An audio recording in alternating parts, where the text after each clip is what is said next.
Muchos han hablado que para mejorar la democracia hay que incluir más mecanismos de democracia directa. ¿Pero es esta forma de democracia la mejor democracia? ¿Qué sucede con la democracia representativa o con la democracia autoconvocada? Quédense y descubrámoslo en esta nueva entrega de Entre los Archivos.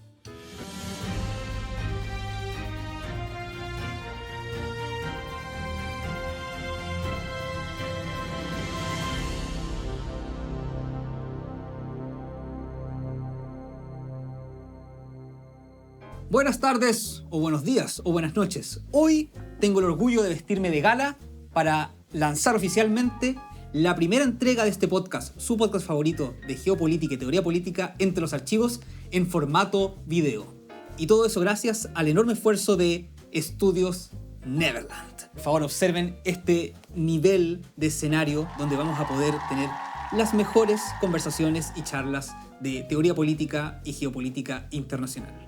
El día de hoy nos reunimos para hablar un tema que es bastante contingente, y siempre lo será, la verdad, porque a medida que el ser humano vive en democracia, siempre va a estar buscando la manera de mejorar esta misma. Hoy en día está muy en debate el tema sobre cómo incluir más mecanismos de democracia directa para mejorar la democracia, o supuestamente mejorar la democracia.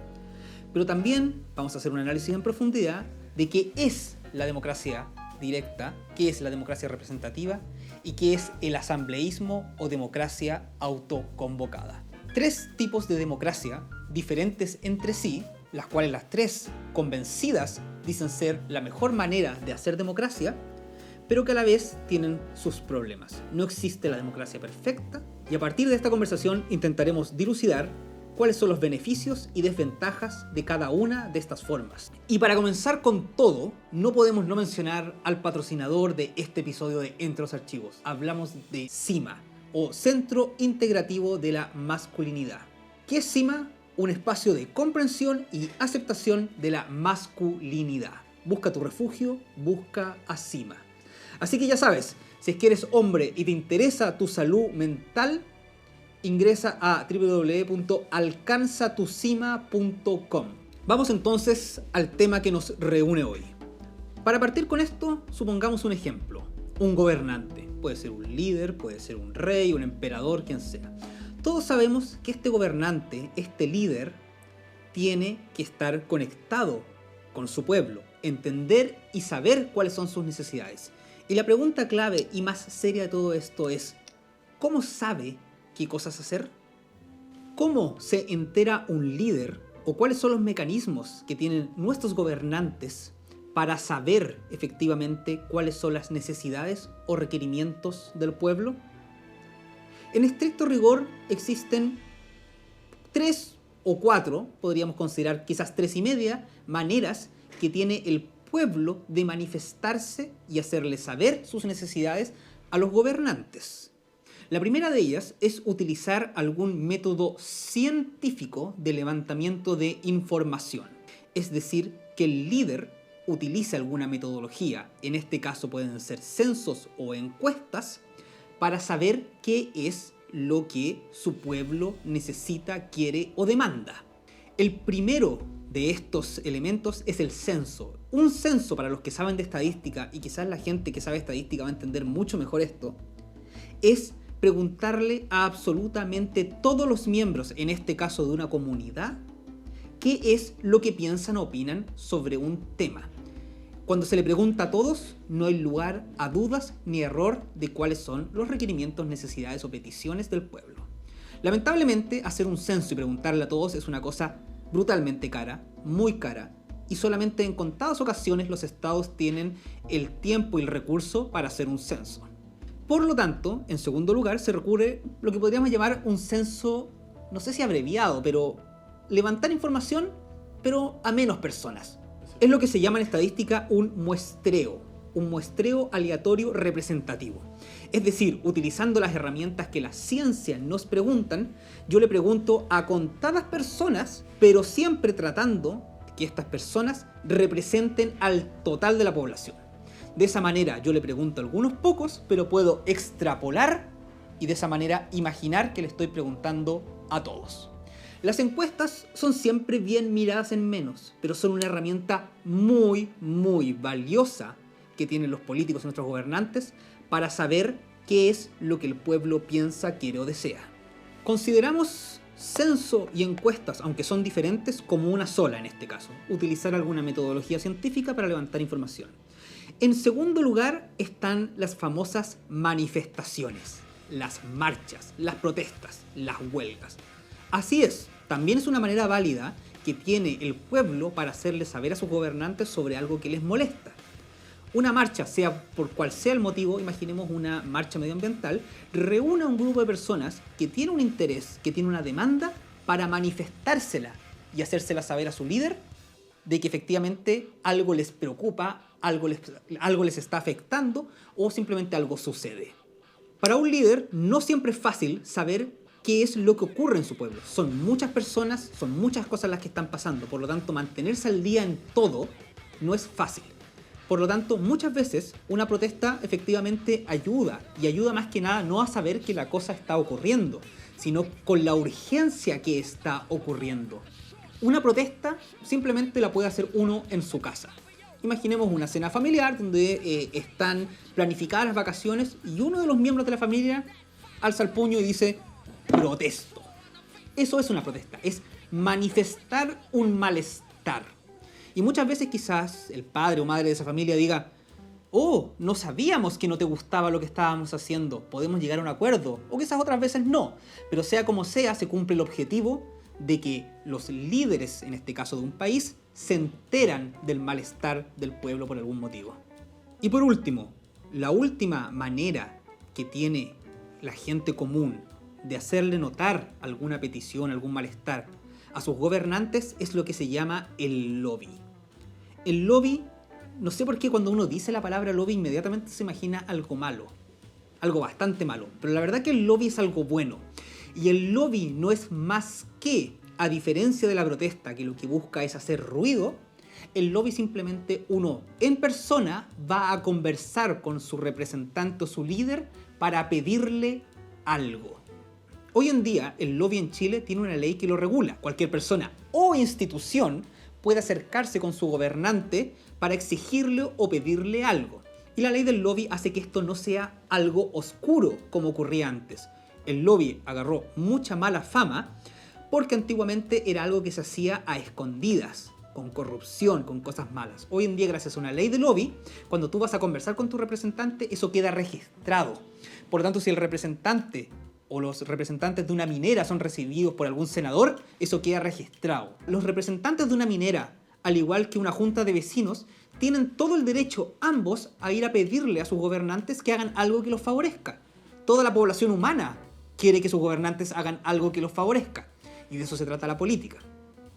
Habiendo dicho esto, hablemos de democracia. ¿Qué es la democracia? Bueno, existen un millón de definiciones que no tocaremos ahora, porque la verdad que el tema es bastante complejo y tendríamos que hacer 1, 2, 3 o 4 capítulos dentro de los archivos solamente enfocados al tema de qué es la democracia.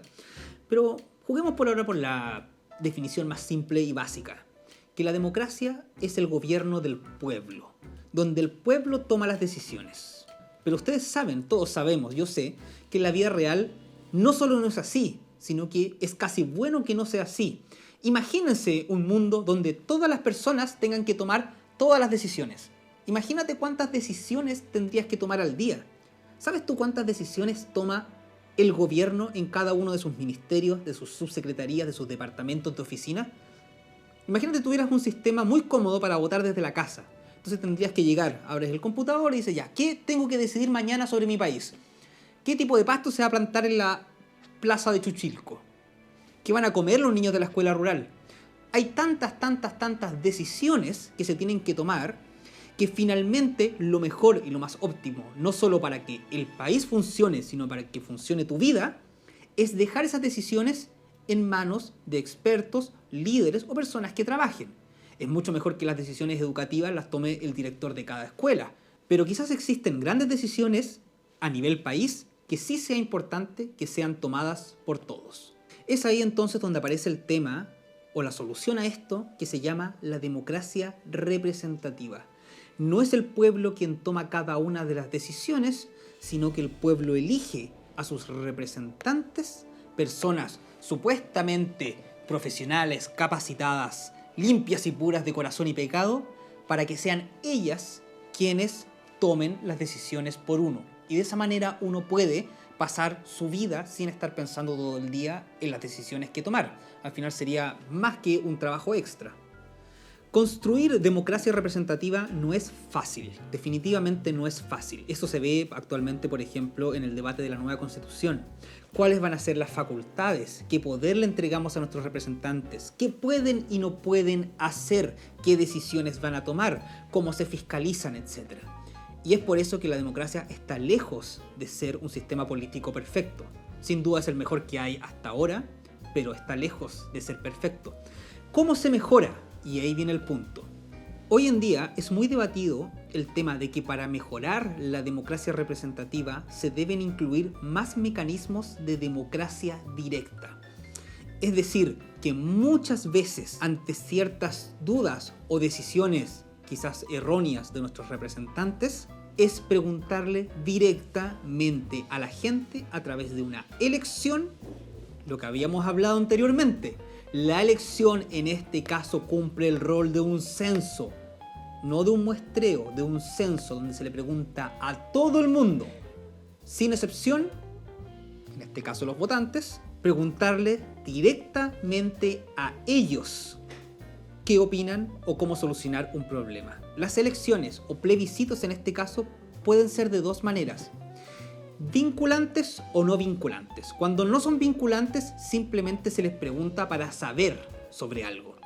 ¿Qué opina el pueblo? Lamentablemente, muchas veces, y por razones de fuerza mayor, aunque el pueblo opine A, los líderes políticos terminan haciendo B. Imaginemos acá que no lo hacen por una mala razón. Quizás existen razones de fondo, razones monetarias, razones internacionales que el pueblo no maneja y por lo tanto el político termina haciendo B. Pero el punto es el mismo. Un plebiscito no vinculante simplemente es preguntarle a la gente. Por el otro lado, un plebiscito o una votación vinculante quiere decir que lo que el pueblo decida a través de elecciones libres y transparentes se hace. Claro, suena muy bien que el pueblo decida. Más democracia directa es mejor. Y es ahí donde entra el debate. ¿Por qué? ¿Es efectivamente mejor tener más y más democracia directa? Lamentablemente, no. Lamentablemente, la relación entre democracia representativa, siempre imaginemos que es una democracia representativa sana, no corrupta, con buenos líderes. Pero el juego que existe entre democracia directa y democracia representativa no tiene un límite claro, y es ahí donde se va moviendo y hay que escoger un punto. Pero efectivamente el 100% de una o el 100% de la otra no está en lo correcto. Por lo tanto, tener 100% mecanismos de democracia directa es más bien algo perjudicial que algo constructivo. Tomar más y más decisiones muchas veces solamente complica las cosas en vez de hacerlas más fáciles. ¿Cuál es el problema con la democracia directa? Que la democracia es un ejercicio, y tal como dice la palabra ejercicio, requiere movimiento. Llevar a cabo, hacer la democracia, efectivamente requiere que uno se mueva. Actualmente, como lo dijimos en un principio, la única y real manera que tiene el pueblo de manifestarse real, es a través de las elecciones, porque es el único método censal que le pregunta al 100% de las personas por igual, donde cada persona vale lo mismo. Todos los otros tipos de manifestaciones son válidas, pero no tienen el valor real estadístico que tiene un censo, es decir, que tiene una elección. Y el ejercicio de las elecciones requiere un esfuerzo. Aún no existe la tecnología suficiente como para que en el día a día a ti te llegue un mensaje de texto que tenga el valor para poder hacer una elección así de rápida, que uno esté durante el día respondiendo preguntas en su celular, o más fácil. De hecho, hay personas que ni siquiera tienen celular, esas personas quedarían fuera de la democracia. Por lo tanto, la democracia, al ser un ejercicio, no puede hacerse más que la dosis perfecta que el país como masa es capaz de responder. Si yo hiciera plebiscitos 2 veces por año, ¿cuál creen ustedes que sería el nivel de asistencia a estos plebiscitos? ¿Cuánta gente creen que iría? Yo creo que bastante. Me imagino que 2, 3 veces por año es una dosis adecuada. Si yo empezara a hacer esto todos los meses o todas las semanas, es obvio que menos y menos gente empezaría a ir por cansancio, por agotamiento, por dificultad, etc. Por lo tanto, ¿qué es lo que sucede ahí con nuestra teoría del censo cuando no van todos a votar? Que simplemente los que van son los que empiezan a tener voz y los que no van, no. Y eso no es democrático. La democracia es cuando todas las voces valen por igual. De hecho, uno de los debates más importantes en este país, Chile, es que vuelva el voto obligatorio para de alguna manera incentivar a que haya más votantes y sea estadísticamente más válido el resultado de una elección. Con mucha y mucha democracia directa, los niveles de participación van bajando. ¿Y quiénes son los que empiezan a faltar? Obviamente quizás la gente joven con energía y con tiempo puedan seguir yendo. Pero la gente muy anciana, la gente con problemas de movilidad, normalmente la gente que son las minorías más acalladas, son los que empiezan a faltar. Y en ese punto es donde su voz empieza a no ser escuchada y la democracia directa empieza a ser no tan democrática como lo puede ser una democracia representativa sana. En una democracia representativa sana, supuestamente los líderes son elegidos por gran parte de la población y por lo tanto todos están representados. Usted como ciudadano se debería sentir representado en el Congreso, en la presidencia, en su alcaldía, en todos lados. Una pregunta que me es muy común es: ¿a quién se debe un político? ¿A sus votantes? ¿A sus ideales? ¿O se debe a toda la población, y ojo con la palabra, que representa? Esta es una pregunta que muchos autores de las ciencias políticas ya han resuelto hace muchos años. Y un buen líder, un buen político, no debería deberse a sus valores propios, porque sus valores propios es lo que en teoría política se llama la moral propia, es lo de él.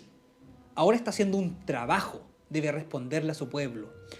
Un buen político no se debería deber al menos a sus valores propios, no se debería valer a sus votantes, porque eso es simplemente aprovecharse, sino que debería, de nuevo la palabra, representar a toda la gente de, ya sea su territorio, de su país, de donde sea, pero toda la gente que él como representante está, valga la redundancia de nuevo, representando. Por lo tanto, con un buen mecanismo de democracia directa, todos deberíamos estar representados y no tener la necesidad de estar haciéndole correcciones a los políticos ni manifestándole cada 5 minutos qué es lo que necesitamos.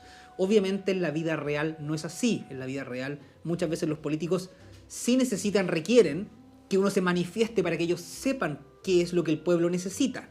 Pero aún así, como dije, de alguna manera u otra, todo el pueblo debería estar representado con nuestros líderes y los líderes, por lo tanto, hacer acciones que vayan en directa relación con todo el pueblo o la nación. Por último, existe un tercer tipo de democracia que no puedo evitar no nombrar, y es la llamada democracia autoconvocada o asambleísmo.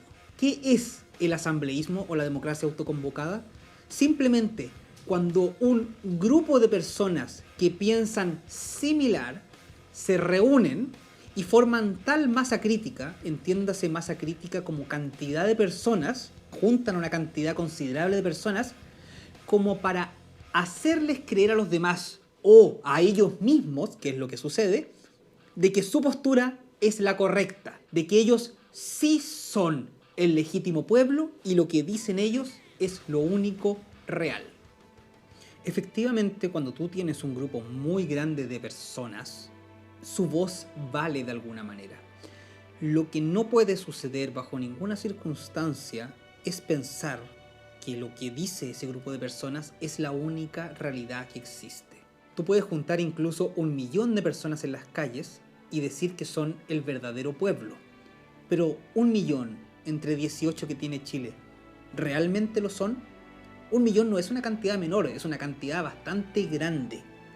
Pero como dijimos anteriormente, la única manera de saber la real voluntad soberana de la nación es a través de elecciones.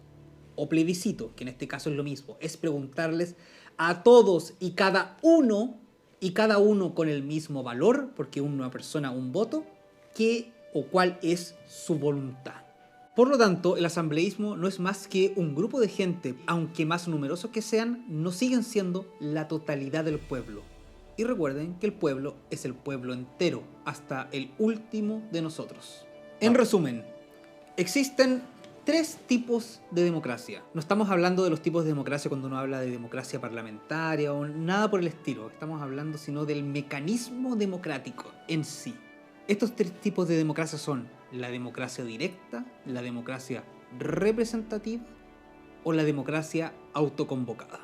Como habíamos dicho, la mejor manera que tienen los gobernantes de saber la voluntad soberana es preguntándole a cada uno de ellos qué es lo que opinan. Esto puede ser a través de un censo o a través de elecciones o plebiscito, con la condición para que funcione en la práctica que sean numerosas. Es decir, ¿cuántos de nosotros hemos escuchado que un presidente, la Constitución o cualquier líder electo popularmente es ilegítimo porque no tiene toda la voluntad popular sobre él? Es decir, que simplemente muy poca gente fue a votar y no lo eligieron como se debe.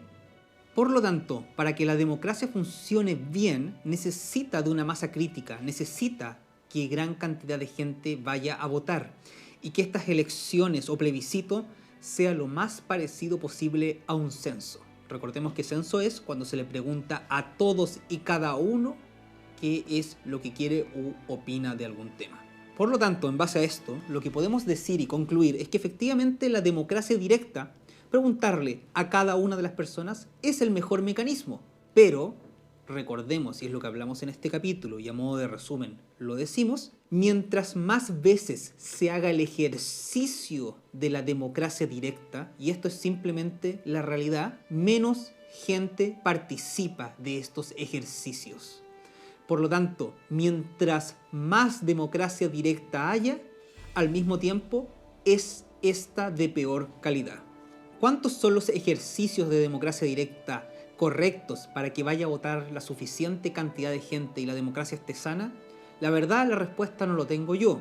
Yo podría imaginar que yendo a votar 2 veces por año, porque ir a votar igual es un tema que cansa, hay que levantarse temprano, los vocales de mesa, el gasto público que hay que invertir, con 2 veces al año quizás sea la dosis suficiente. Quizás podría ser 3, 4, pero ya más que eso, efectivamente, a la quinta, a la sexta, a la séptima, a la votación número 29 que se haga en un año, va a ir muy poca gente a votar, y cuando va poca gente a votar, a manifestar su voluntad, efectivamente el ejercicio de la democracia se pierde. Es decir, estas elecciones pasan a ser ilegítimas. Es ahí donde entra el rol de la democracia representativa, que uno va a votar muy pocas veces, pero vota por líderes que lo representan. El líder o la persona por quien votaste, o incluso no votaste, sino que simplemente la que salió electa, te representa, y te representa desde el día 1 de ejercicio del cargo hasta el último. No hay que olvidar eso. Y en ese ejercicio de la representación es donde este líder siempre tiene que estar atento a cuáles son las demandas, clamores o necesidades, incluso peticiones del pueblo a quien representa para solucionarlas si es que ese es su trabajo. Y la última de las formas de democracia que habíamos visto es la democracia autoconvocada. Tal como dijimos, un grupo de personas que puede ser muy numeroso, pero que no representa a la totalidad del país, que se autoconvocan, se unen, normalmente bajo el lema de una asamblea, por algo viene la palabra del asambleísmo, que dicen ser el verdadero pueblo, por lo tanto su voz, lo que ellos claman y piden, es lo legítimo. Este tipo de democracia, la verdad que es la que más se aleja a las formas de democracia reales, independientemente que lo que pida ese grupo sea 100% válido. La única forma de validar algo como una petición real del pueblo es que sea preguntado a todo, absolutamente todo el pueblo. ¿Con qué mecanismo se le puede preguntar a todo el pueblo? Ya lo dijimos. Con una encuesta o un muestreo aleatorio que nos va a entregar un resultado bien vago, con mucho margen de error, pero es una primera aproximación. Con un censo, es decir, preguntarle a todos, lo cual es monetariamente muy difícil de hacer, o a través de elecciones, siendo el mejor de los métodos.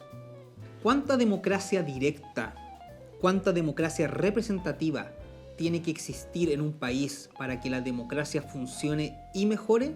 La verdad que esa respuesta no la tengo yo y no la tiene absolutamente nadie el día de hoy. Sí existen teóricos de la democracia que plantean que un sistema es mejor que el otro, darle poder más a los representantes y menos al presidente, hacer elecciones y plebiscitos cada cierto tiempo, cuáles son las herramientas que se le entregan a los líderes y cuáles son las herramientas que tiene el pueblo, cuáles son las herramientas que tiene el gobierno central y cuáles son las herramientas que tienen los gobiernos locales. Formas de democracia hay muchas. El punto simplemente y como voz de esperanza es decir que la democracia representativa, por todo lo mala que sea, si es que funciona bien, puede llegar a ser el mejor sistema político y democrático que tengamos. Y esto, ojo, no excluye que sí existan mecanismos de democracia directa. ¿Cuántos de democracia directa y cuántos de democracia representativa? Eso dependerá de cada sociedad que se ponga de acuerdo y lo decida. Y bueno, para terminar, mencionamos nuevamente a CIMA. Quiero contar algo a modo de anécdota. ¿Recuerdan ustedes a Fer Psicóloga, quien auspició la segunda temporada de Tomás va a morir? Ella es fundadora de CIMA, este Centro Integrativo de la Masculinidad. Por lo tanto, este mensaje a todas las personas que hayan tenido problemas con su masculinidad o simplemente quieran entender mejor cómo funciona esta, les recomiendo que visiten www.alcanzatucima.com, patrocinador de este capítulo de Entre los Archivos. Y bueno, terminando, espero que les haya quedado súper claro los diferentes tipos de democracia. Coméntenme abajo qué les pareció el capítulo y estaré leyendo sus opiniones y comentándolas de vuelta. Y si quieren mantenerse informados, recuerden suscribirse a este canal y activar las notificaciones. Esperando entonces que hayan disfrutado este capítulo, lo único que me queda por decir es agradecer a Estudios Neverland por la construcción de este hermoso escenario que a partir de ahora será la casa de este podcast, que queda en formato video. Siendo eso todo, nos vemos en la próxima entrega de Entre los Archivos.